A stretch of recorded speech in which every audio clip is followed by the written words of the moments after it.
Guys, there's a form of theft that people do and they don't mean to. Well, Dad, how can you? Well, let me explain that. Hang on, let me get this light fixed. Um, so let's say, and I've explained this to Marshall, and I think he appreciated it. He said he did. Um, let's say you're building 4 houses for somebody, or 4 swimming pools, or whatever. And to get started, you need some money up front to buy the stuff to, build the pool with. And the people you're doing it for are close to you, friends, and so they're okay with that. They trust you. Um, so let's say you bid one of the jobs too cheap, and you don't realize it till you're already in over your head. Um, but you put a lot of extra profit in one of the other jobs that you kind of got lucky on because you thought it was going to be about half rock and it ended up all being easy dirt. Just say it's swimming pools. So you take the money up front from all the jobs and you put it in your bank account. And you start buying material for all those jobs. Um, and the bottom line is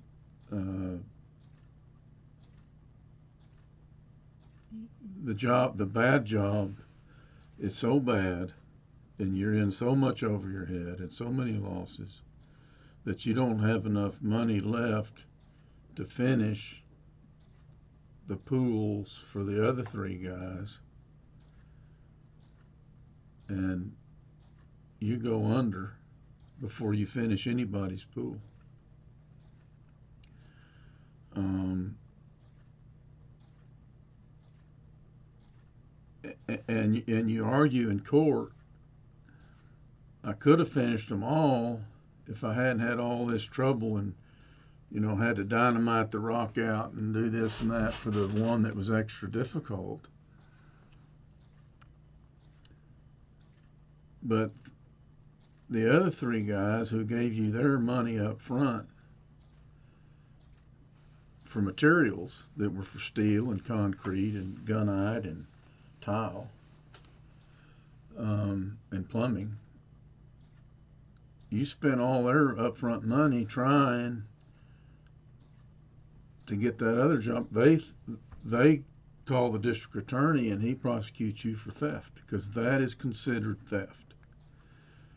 But to you, you weren't thinking theft. You're thinking all this money goes into one pot. We're building all these jobs. You with me? Okay. Um, and I figured, Marshall's in that business, and I need to warn him of that because you'll get in over your head. And this is exactly what happened to Rance Millican, who used to cut our grass at 911 Live Oak. He started building pools, and that's what happened to him. And he was prosecuted. I'll put a link below to his mugshot. Him and his wife, Oh, shit happens. He's not a bad guy at all.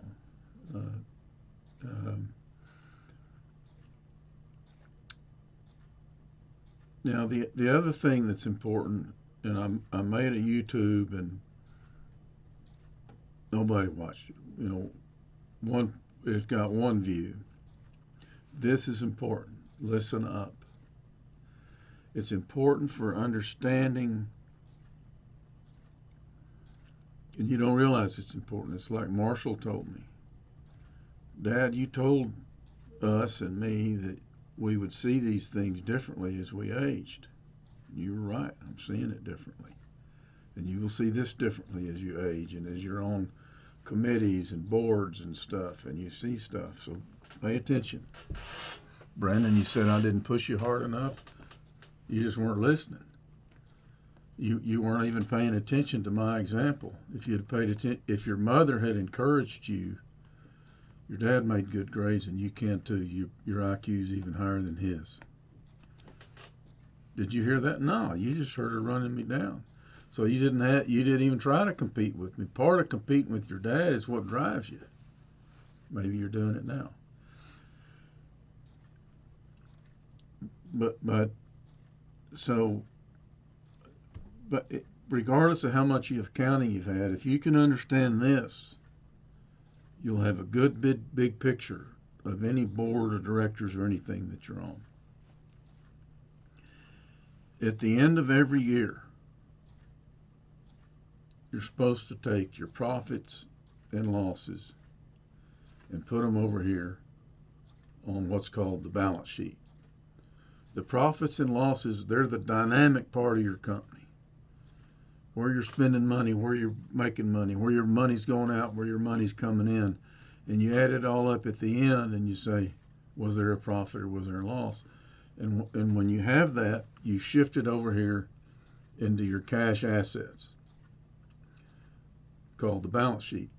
And I told you in that one nobody watched, Oprah just put a bunch of cash over here, buttloads of cash. But when you're a dynamic company, and especially a growing company, you're spending it on equipment. So it goes into cash, but then it goes into equipment, so it goes into other assets. But that's over here on the balance sheet. The profit and loss, all financial statements have a profit and loss statement and a balance sheet. Am I making any money, and how much have I rat-holed through the years? Am I making money, and how much have I put into equipment and facilities through the years? One of them's, you with me? That concept will put you 20 miles ahead of other people like you who maybe never had a lot of accounting. Calvin probably knows this. I don't know how if he's applied it. When you own your own business, you apply it viscerally. You see it being applied to you. And another bad thing about owning your own business is everybody gets paid before you do. Everybody. The insurance company, they always get their money. The government, they always get their, you with me? I mean, and so that's why profits are reasonable. Hell, you're putting out all the risk.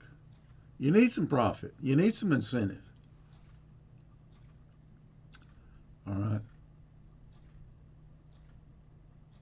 This will either help you or it'll keep you from being hurt by an absence of knowledge.